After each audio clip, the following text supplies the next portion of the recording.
नमस्कार दोस्तों, स्वागत है हमारा YouTube channel NCR2 education lab में।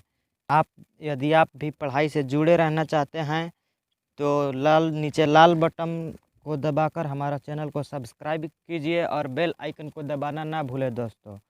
तो आज मैं आप लोगों को क्लास 10 का सामाजिक विज्ञान का अर्थशास्त्र पाठ 4 वैश्वीकरण और भारतीय अर्थव्यवस्था का अध्ययन कराने जा रहा हूँ, जो जैक न्यू सिलेबस पर आधारित है दोस्तों।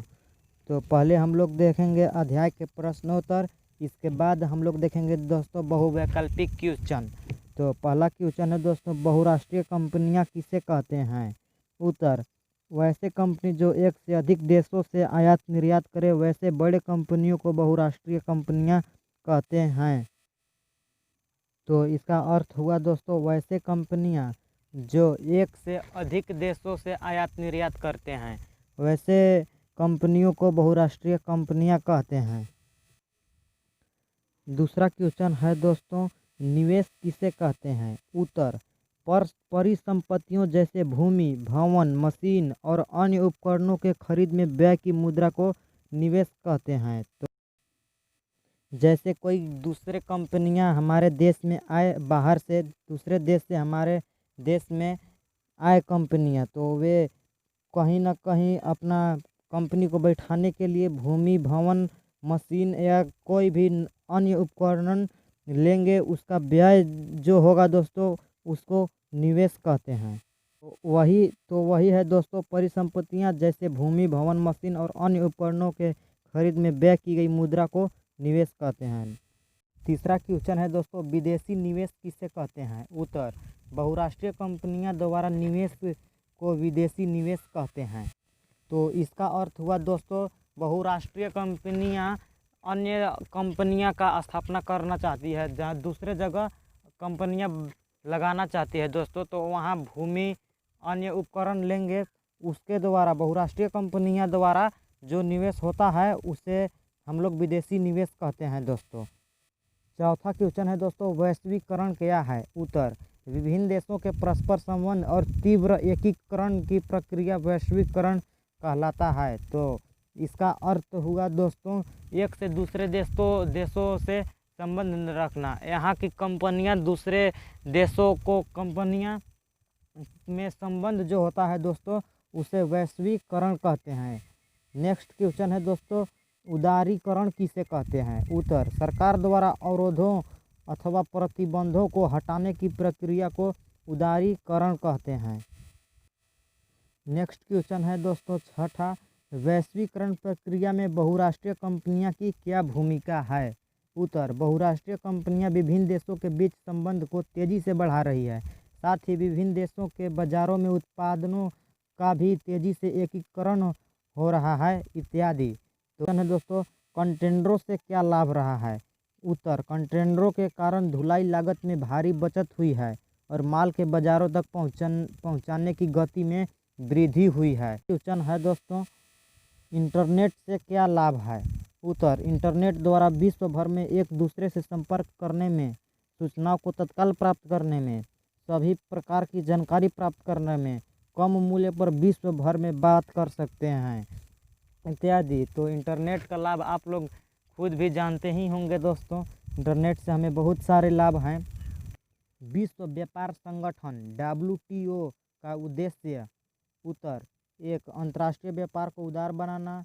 दूसरा, देशों के बीच व्यापार संबंधित बातचीत के मंच के रूप में कार्य करना। तो विश्व व्यापार संगठन एक सभा में बना गया है दोस्तों। विश्व व्यापार संगठन की एक सभा हुई थी, उसमें बताया गया था दोस्तों कि अंतर्राष्ट्रीय व्यापार को उदार बनाना है और इसका और कार्य हैं, जैसे देशों के बीच व्यापार संबंधित बातचीत के मंचों के रूप में कार्य करना। तो आइए दोस्तों अब देखते हैं बहुवैकल्पिक क्वेश्चन। तो 10वां क्वेश्चन है दोस्तों, विश्व में कितने देश विश्व व्यापार संगठन WTO के सदस्य हैं? A 194, B 164, C 174, D 198। तो इसका सही आंसर है दोस्तों B 164। 11 क्वेश्चन है दोस्तों, वैश्वीकरण से किसको लाभ है? A शहरी क्षेत्र में धनी लोगों को, B शहरी क्षेत्र में गरीब लोगों को, C गांव के लोगों को, डी इनमें कोई नहीं। तो इसका सही आंसर है दोस्तों शहरी क्षेत्र में धनी लोगों को। धनी लोग ही अपना कंपनी खोलते हैं तथा इसका लाभ उठा सकते हैं। तो नेक्स्ट क्वेश्चन है दोस्तों, व्यापार अवरोधक किसे कहते हैं? ए आयात और निर्यात में संतुलन, बी व्यापार में हानि को, सी व्यापार में लाभ को, डी इनमें कोई नहीं। तो इसका सही आंसर है दोस्तों ए आयात और निर्यात में संतुलन को व्यापार अवरोधक कहते हैं। नेक्स्ट क्वेश्चन है दोस्तों, कोई भी निवेश किस आशा में किया जाता है? ए हानि अर्जित करने के लिए, बी गरीबों की सहायता के लिए, सी लाभ अर्जित करने के लिए, डी इनमें कोई नहीं। तो कोई भी बहुराष्ट्रीय कंपनियां हैं दोस्तों, तो वे कहीं भी निवेश करता है या कोई भी कंपनियां निवेश करता है तो वे अपने लाभ के लिए ही निवेश करता है। तो इसका सही आंसर है दोस्तों सी लाभ अर्जित करने। 14 क्वेश्चन है दोस्तों, वैश्वीकरण ने जीवन स्तर पर सुधार में सहायता पहुंचाई है?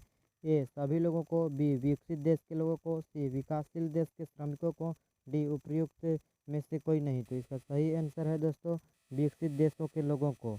नेक्स्ट क्वेश्चन है दोस्तों, माल लाने ले जाने में कंटेनर के द्वारा वायु यातायात की लागत में ये कोई प्रभाव नहीं पड़ा है, बी वृद्धि हुई है, सी गिरावट हुई है, डी इनमें कोई नहीं। तो इसका सही आंसर है दोस्तों गिरावट हुई है, वायु यातायात में गिरावट हुई है दोस्तों। 16वां क्वेश्चन है दोस्तों, देशों को जोड़ने से वैश्वीकरण के परिणाम में क्या होगी?